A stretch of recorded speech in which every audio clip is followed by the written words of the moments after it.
An out-of-town wife and 3-year-old daughter forced Adam Steck to cancel plans to attend the Route 91 Harvest Music Festival October 1st with his cousin. No big deal, thought the veteran Las Vegas show producer, until his phone lit up just after 10 p.m. I got a text from my company manager at Thunder From Dow, and I called my cousin as he was walking in, recalls Steck. I could actually hear bullets rattling off through his phone, people running down the street. It was just absolute mayhem. His cousin escaped unharmed. Steck, who also produces Boys II Men's show at the Mirage and Mike Tyson's Undisputed at MGM Grand, spent the next several hours calling artists, friends and family as TV and social media spread word that Stephen Paddock, perched on the 32nd floor of the nearby Mandalay Bay Hotel, was firing relentlessly with 23 rifles and automatic weapons at the 22,000 festivalgoers enjoying a set by country star Jason Aldean.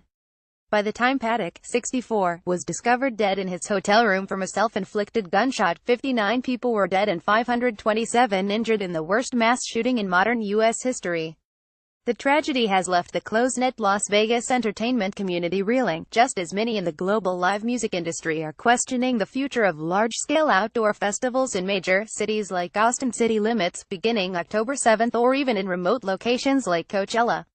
Can we stop this? To the credit of most major promoters, all of our management team and our staff, they prepare the best that they possibly could for security threats, but you can't protect everyone at every moment.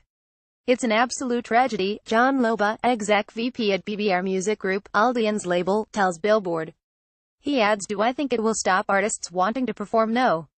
Will it stop listeners wanting to have that experience? No. Especially not in this genre.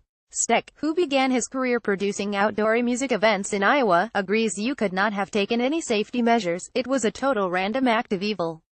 But where does that terrifying fact leave the concert industry, a $9.6 billion business in the U.S. in 2016 that is projected to grow to $9.9 billion in 2017? The illusion of safety at an indoor music venue was shattered by the Paris Rock Club attack of November 2016 and the May terrorist bombing of an Ariana Grande concert in Manchester, UK. Now an outdoor festival was hit by a brutal attack. What about other aspects of live entertainment, including sports, theme parks or even live theater in places like New York's Central Park? This is a new order of magnitude. Automatic weapons, adds Miami Beach Police Chief Don Oates, who in 2012 led the investigation into the Aurora, Colorado, movie theater shooting. It is as if each new person wants to be bigger and more grandiose than the one before, so it's absolutely perverse. Oates predicts Las Vegas and other police departments will now adjust their tactics when securing outdoor venues, just as adjustments were made after gunman James Holmes killed 12 people and injured 70 during a screening of The Dark Knight Rises. What buildings are in the line of sight, within shooting distance, and what security can be done on those buildings prior to a concert all will have to be taken into account, he says.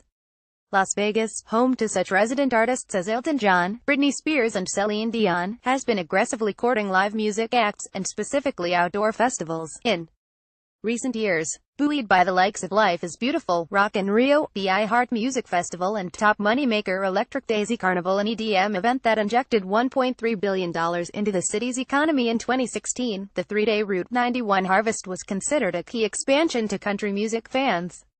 Insiders say locals already are talking about how to beef up security protocols for the city to rebound. Now we're going to have to assume this scenario is a possibility, says Las Vegas performer Mark Savard, who was staging his comedy Hypnosis show at Planet Hollywood when the Strip went into lockdown October 1st. You can say, oh, my God, this happened in my backyard, but honestly, I'm surprised that it hasn't happened before. Las Vegas has faced tragedy and bounced back before. The MGM Grand and Las Vegas Hilton fires of the early 1980s, referenced by native Jimmy Kimmel in a gut-wrenching ABC monologue October 2nd, killed hundreds and led hotels to implement some of the nation's strictest fire codes. The September 11, 2001, terrorist attacks forced changes at the city's Strip-adjacent McCarran Airport and upgrades to its surveillance systems.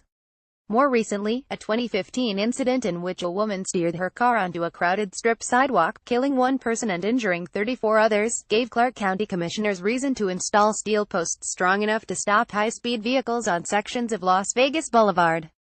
Notes Savard, if the tourists don't feel safe, they're not going to come, and we have to send a message to the rest of the world that it's safe to come to Las Vegas. Indeed, just 24 hours after the shooting, business largely had returned to normal on this strip, though several live productions, Steck's included, went dark for the evening. We did it just out of respect for what happened, he explains. Cirque du Soleil shows also were cancelled for the night but resumed. Savard, deciding the show must go on, returned to his V Theatre stage at 10 p.m. Everyone mourns in different ways, and some people mourn, maybe, by disconnecting from reality a little bit, he says.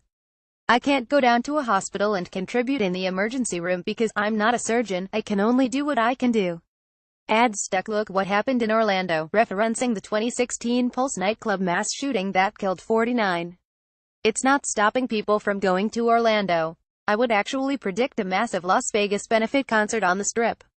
Everybody's going to come here to show the world, hey, we're not afraid of anything. This story first appeared in the October 4th issue of The Hollywood Reporter magazine. To receive the magazine, click here to subscribe.